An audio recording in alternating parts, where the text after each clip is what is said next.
Hello to the Facebook community. Glenn Riebenstorff in Brooklyn, New York. It's early Saturday morning.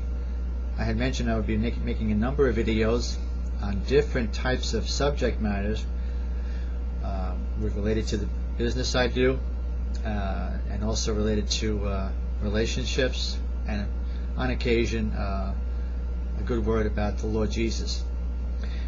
Today I was thinking a bit about relationships, and I believe I've got good things to share because they're important to me, and the reason I speak is because I believe I have things to say that are of value, that will help those who will listen. I don't have the answers to everything in life, but most certainly, but I've got enough that can help us see things from a better perspective. We're all learning together in this world, and as we learn, we can share what we believe we've learned for the betterment of our lives and the people around us. That's how I look at it.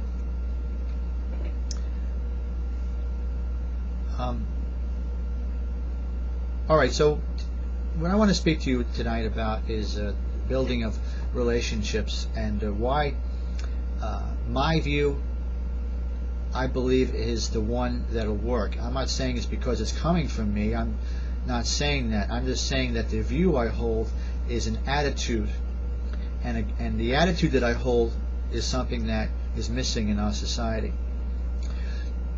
What am I talking about? You could go on a search on the internet, and I want to spare you this, but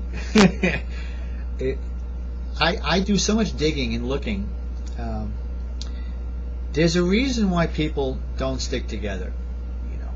Whether it's Hollywood stars and that just can't get it right, and stick with each other, or whether it's in government, problems with corrupt government officials and people cheating on their wives all the time. Amazing. And also within the Christian church, which I've been a part of, I have seen one divorce after another in all the years that I've been a Christian.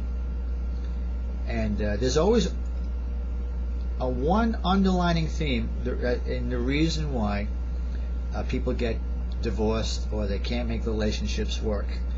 And it starts with one word. That word is neglect. Neglect. Being so busy with so many other things and living in a sea of confusion and in a fog that they don't pay attention and devote time and energy and the effort of love in a consistency of commitment. Now look, I'm saying a mouthful of words here that are true, that most people miss. But don't miss this if you have a good heart and a good ear to hear. Commitment is missing, and consistency in the labor of love. That the partner you have is the most important person in the world, and that there's nobody more important than that person. Nobody more important than that person. Now, there is somebody more important to me than anyone, and that's Jesus Christ.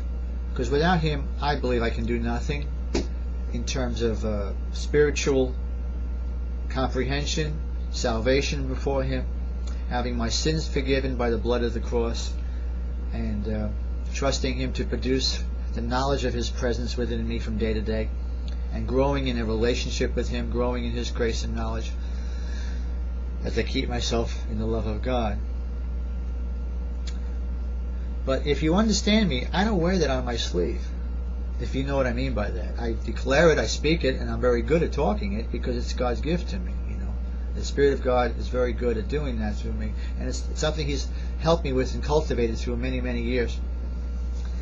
But something, you could have a relationship with Jesus Christ and have a lousy relationship with your wife or your husband or your boyfriend or your girlfriend, and the reason is, many times I've just seen it, they're too busy preaching to each other rather than learning to grow and learn about each other and loving each other and learning about each other and learning to adapt to each other and learning to connect with each other, and learning to have how to negotiate with each other.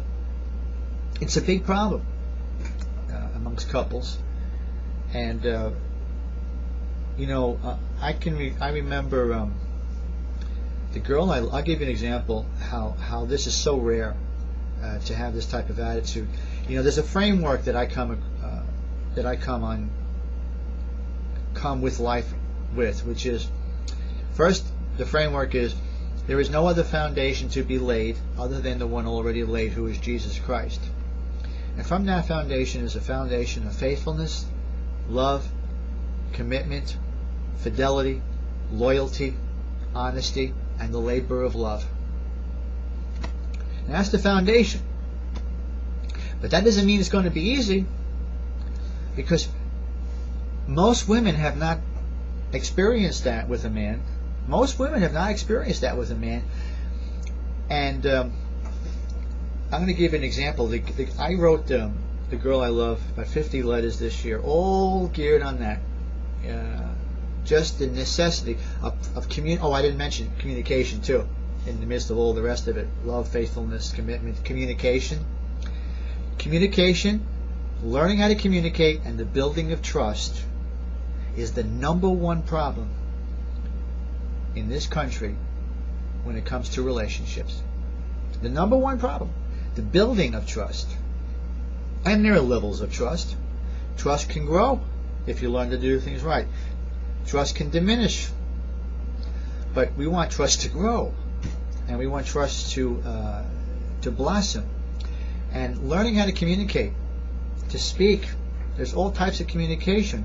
But if couples don't learn how to communicate and speak, the relationship is not going to be there. It's going to die. You've got to learn to communicate, and communicate properly. And that means a willingness. Now, it's up to me to communicate in such a way. I felt it was necessary to do what I did with the girl I love. Now, I said things in the letters that show my heart and how I look at relationships. What I would want in a relationship with her. What I would be in a relationship with her. How I view relationships. How I think about her. My goals for the future. My plans for the future. What I would love to have with her. In every way, shape, or form. In building a solid relationship with her. And faithfulness, love, and commitment. How I want to get to learn to love her family. Her mother, her father, and all her family members. To learn to become the best in all I put my hand to do, and my heart is there when it comes to her. But the reaction I got, I expected, because it's just the way people are until they grow to know that the person they're with not only is telling the truth, but they get used to it to the point where they can become more comfortable with the idea that there really is such a thing as faithfulness, commitment, love, to cherish somebody, to honor them, respect them, to love them, no matter what, regardless of anything and everything. The labor of love is always there, but it is a labor. It isn't just a feeling. Love is not just a feeling, and yet the feelings are there. It's true. The feelings are there, but love is a labor of consistent attitudes. Consistent attitudes, just being the same, consistent. It says of Jesus Christ, for example, Jesus Christ is the same yesterday, today, and forever. We know we could always go to Him and find the comfort in His presence. He's always going to be the same for us. Well, this is how we need to be toward the girls that we go after. Or the girl, in this sense, the girl. When I say girls, I'm talking about to us men. When we go after somebody, we've got to be consistent. Otherwise, they're going to be confused. Because if we're giving out mixed signals, and if we're confused, if we're confused about the relationship, well, then it's going to make them confused, because you're planting the seeds of confusion, and you're going to reap a harvest of confusion in their life toward you. But if you plant seeds of faithfulness and commitment and love and respect and honor.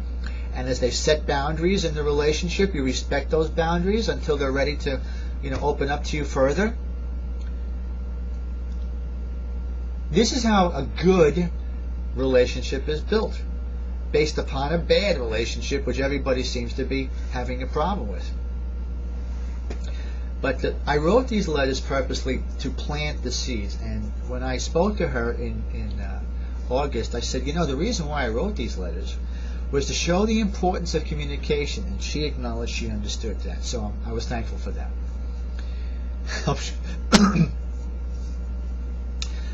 But what I don't believe is just communicating by email and letters. Because what happens is when you communicate by letters, by email, how many times do the wrong things get said or be construed in a way you didn't mean? And if someone is upset at the moment, you say some things you didn't mean, and you're sorry about it later. It happens so often. That's why the best approach is face-to-face. Nothing beats face-to-face. Not just letters. Letters are good if you say the right thing, and certainly not just emails. Face-to-face communication, talking, speaking, doing things together, having a relationship where you're doing things together. Well, the girl who I care about wrote me an email, and I read through everything she was saying. When I say I read it, but I also read through it, and I understood her anger, I understood her frustration, I understood her questions. And she said something very interesting that made me see the truth that I was right about what's going on with relationships. She said, all this garbage you talk, speaking about love and understanding, and she says, and the reason why she said that is because she has never really yet experienced the type of relationship that can cause her to grow in understanding and love. Now, I had said some things that, in a sexual way, because I expressed in these letters a lot of things that is my heart's desire in the stages and steps and where I want to be with her in marriage. Now, I expressed my sexual desire for her, but I also made it clear that I wanted this to be in marriage only. But I want her to know I think this way, so that there is here's who I am, here's what I'm thinking. But everybody thinks these things, but I want to express it in marriage. And I made perfectly clear in these letters that my first priority is to learn to love her, actually first to reconcile with her, for her to forgive me for any grievance, and when she's ready, that I would start slow and get to know each other again. First become friends. That's the very first truth of any relationship. Become friends first. Get to know somebody, and then you build from there. I don't know how many minutes I've got left on this Facebook video, but I will see you in the next video. Alright, here we are on video 2, speaking about my relationships and how I view them. And so, people could ask, well, why did you do that? Why did you show your sexual? Well, even she asked me that. She says to me, why, if all you say is true about me, why would you cross that line with me? Now, what was good about that? Though the fact that she finally said something to me and communicated with me. I said what I said, hoping, that we could talk about everything. And I told her in the letters, I want to talk to you about everything. Everything. Becoming friends with you, getting to know you again, talk to you about financial, my responsibility financially to you when we're back together, talk about trips we could take, restaurants we can go to, good fun outings we could plan together and do, dinners that we could talk about making, planning dinners and then going out to Food Town in our area, doing grocery shopping together, doing laundry together, going to a laundromat together and just doing laundry together. These are things that build a relationship. Even this, what we consider to be small things, vacuuming together, dusting together, doing gardening together, going bike riding together on a nice day, or maybe playing tennis or squash against the wall, horseback riding, horse and buggy ride, renting a car and just going upstate and just enjoying each other. You see, those are what we call recreational activities that are absolutely essential if you're going to bond and have a great time with the girl you're with. But I put all this on paper, and I wrote a lot of letters, purposely. And the reason I did it is because I wanted her to know exactly how I feel. Billy Joel has a song, tell her about it, tell her everything you feel, do it, boy. I'm trying to remember all the lines of this song, but she says, if you have the opportunity, tell her everything you're thinking. Regardless how she reacts, let her know what you're thinking.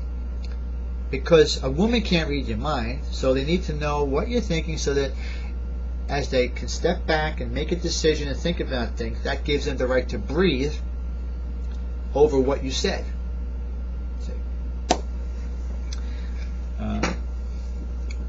Was she upset about the sexual comments? Somewhat, but I also know that she was turned on by them.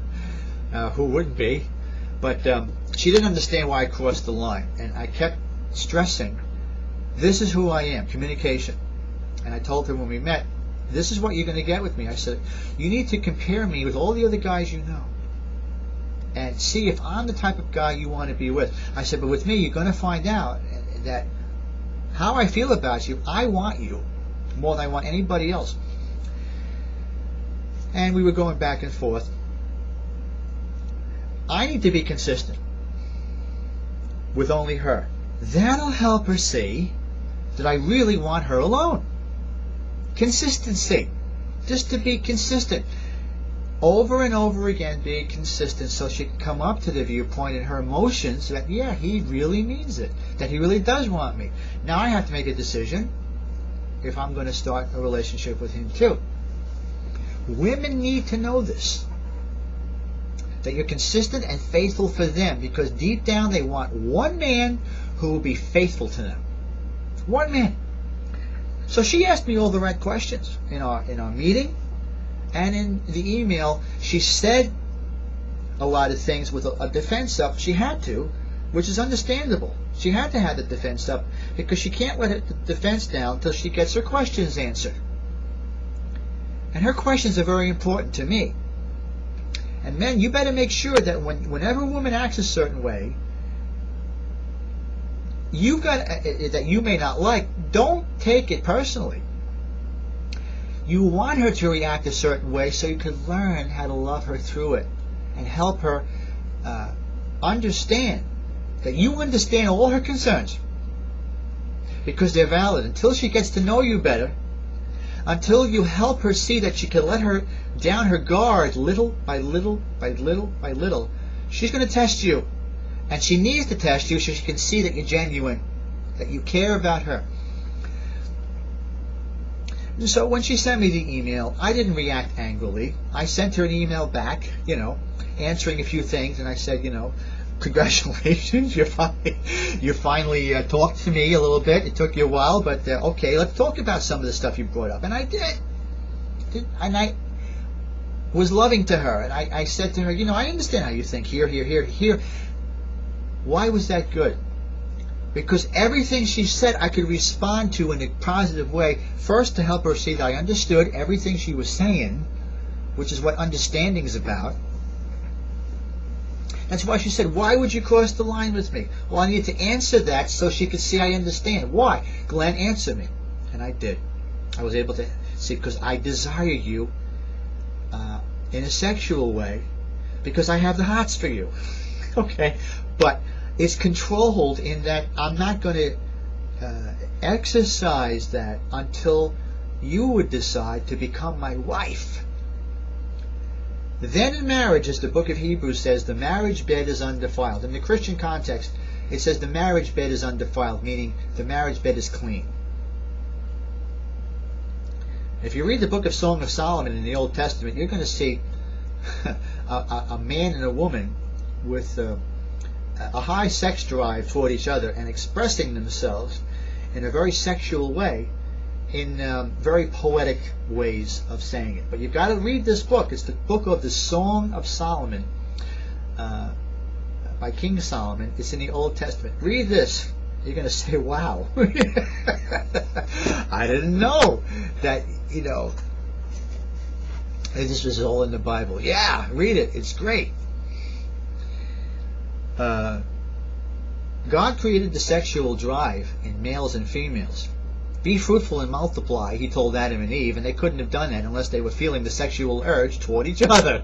Okay?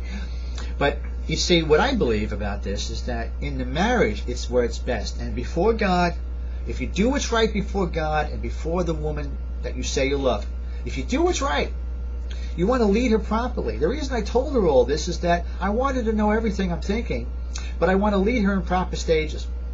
And I told her, when she agreed to have a meeting with me, which she did meet with me, she could have said no, but she said yes.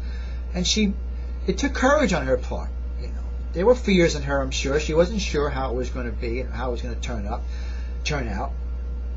But she met with me, and she stayed for 3.5 hours. And the reason she stayed so long is because of the way my heart attitude was toward her. She realized that I was being respectful and listening to her and letting every grievance show, and I was answering every grievance. As I let her speak, I would keep quiet and listen, and then understand what she said, and then I would communicate back to her that I understood and why I understood. And when she'd say to me, okay, if you say you understand, can you understand why I felt this fear or concern? Glenn, can you understand? And not only I said yes, I told her why.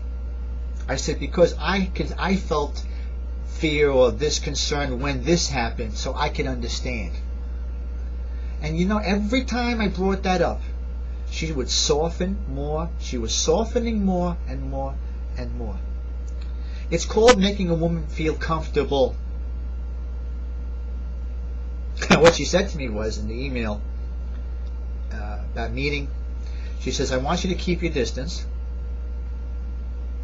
And meaning don't touch me, don't try anything. I just want to come and talk with you and gain some peace in this. I took advantage of the situation, first to show her that the Glenn she knew when she was with me not only is the same Glenn, but also it's gotten older and more wiser. But I still cared for her the way I got to know her for the first 8 years I knew her. You have to be consistent. The only way a woman is ever going to gain trust is if you are consistent, man. And no matter how many years they may be with you, you have to have a consistent heart, so that the consistency will keep on giving her a heart of trust towards you. And those are the seeds and the foundation where love is blossoming and trust is blossoming, friendship is blossoming. But you're going to have to learn to communicate for as often as you're together, every day, every single day, some type of good communication, so that the relationship stays fresh and alive and keeps on growing for as many years as you will be together. That's life. But you're going to have to be consistent. Well, when we met, I focused on her. She was important that day, not me. I showed her my concerns and my love for her, and I was strong many times in the things I said. But what I told her was this, I said to her, hon, after we spoke about a number of things, I said, I want to make love to you right now. And I told her this a number of times in the course of our conversation. So I want to make love to you right now. I want to shut everything down and just take you away somewhere and just make love to you for days. She got really quiet, She's so beautiful. She's so adorable, this girl. But I kept saying to her, but you know something? I wouldn't. And even I said, not that I wouldn't want to, I do want to, but I said, I want to honor you and respect you so you see that I mean business. That here I am face to face with you, and I'm still trying nothing. Even all those sexual desires I expressed to you in the letters, I'm not trying anything now to show you I'm telling you the truth. That your name means honor. I want to honor you just as like I said, stuttering here. I want to honor you just like I said. And I want that to make an impact on you. That's why I said to her, I want you to compare me with all the other guys you know. Now yes, when it comes to how I view sexual feelings, yes, I'm like any other guy. She says to me, yeah, you're just like any other guy when it comes to this. But I want her to come to know one of these days and have a reversal in her attitude, that she'll say, you know, he's not like other guys. He has the same sexual urges like any other guy, but he respects me, and he's not touching me. He has a desire for me, and that's good. It's healthy. But it's to be expressed in marriage. And the reason I believe that so strongly is because of my Christian faith in Jesus Christ. I want to honor him, and because I want to do what's right, and I believe Jesus on this, who says, whoever honors me, him my Father will honor. That's why I will not touch her sexually until we're married. Will I want to? Of course. Will I think about it? Yes. Will I have every thought that you could ever possibly conceive about sexual relations and what all that involves? Absolutely. I'm no phony when it comes to that. Of course I think about it. I told her so in the letters. She knows how I think. What I want to do with her, what I want to do to her, what I want her to do with me, what I want her to do to me. But I kept stressing over and over and over and over again, in marriage, in marriage, in marriage only, not before then, not before then. So she knows, and I believe now she knows I'm telling the truth, or at least is begun to trust me there, because when I was with her, I didn't try anything. I didn't even try to kiss her. Oh, I wanted to. I wanted to make out with her for hours. But because she said to me in the email, keep your boundary, keep your distance, I did. Why? To respect her. So the seeds of trust could begin to be rebuilt between us. I'm telling you, man, take a lesson from me. I could teach you something. If you'll listen to me, I could teach you something. I'm talking about men who don't know this stuff. There are men who know this stuff. There's a number of men, but there's not many men that do. So you need to listen and learn from me, because it's not that I'm an expert on this. It's by the experience of what to do right every time you're with this girl that you say you love, so that she will feel comfortable with you, that her heart will be more geared to be open to trust you again, and the mind and emotions that shut down in her will be more freed by your response and how you act and behave in front of her. That's why I say it's not the emails or the letters so much. It's face-to-face. That's the most important thing. That's most important. And so I said to her, all right, here we are on video 3 and building of relationships. Whether you're first starting out or whether you're in a relationship, these are things that you can learn and practice and put into practice to rebuild a relationship and to make it more alive and full of zest and love and understanding, compassion and respect. Everything. It's not going to be easy. Some days will be easier than others, for sure, because her head and her heart will be life will do her thing to her and do it to me. But we're going to learn to have the platform of the relationship. Understanding of love will be there. If we can have an understanding of love and acceptance and understanding and commitment, that's the foundation in the midst of all of life stuff that will keep the relationship going. That it's just you and her. That it's just her and me and her and no one else. But in this season in her life, she needs to find somebody who means business with her, because she wants a relationship deep down in her heart. But the reason she's closed to it is because she hasn't found anybody yet she can trust enough to let down the wall to the point where she says, okay, I'm going to go with this guy because he's proving to me that I'm valuable to him. And he's respected me. Everything I've asked him to do, he's done. He might have stumbled a little bit here and there, but overall, he's proven himself to me. That's what I want with her. And so after she expressed her grievances and every concern that she had, I said to her, look, I'm not going to leave here without you knowing how I feel about you. And I told her all how I feel. I said, if there was any woman that I ever wanted would have a relationship, it would just be with you. I don't want anybody else other than you. There'll never be anybody else other than you. All the doors are closed to any other possibility in my life for anybody else. She says, why would you do that to yourself? I said, because it's my soul, and it's my choice to choose who I want to save myself for, and I choose to save myself for you. I said, if you'll have me, I'm here. But I'm telling you, sweetie, you're the only one I ever want. I don't want anybody else, and there never will be anybody else. Now, what does that do for her? It lets us see that there's somebody in this world that wants her alone.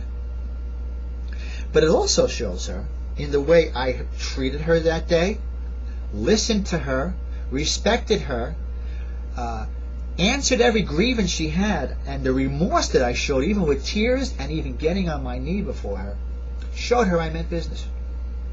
That I really do want to reconcile with her, that I want to have a relationship with her, that I want to be having her forgive me of all the grievances that she's got and learn to trust me, because I know she can. I know I can be trusted. I believe she can trust me. I believe this. And, faith is a very powerful thing. You've got to believe something before it'll happen. And I know she can trust me again. As long as I do what she's asking me to do, I know she can trust me again. So right now I'm doing what she's asking me to do.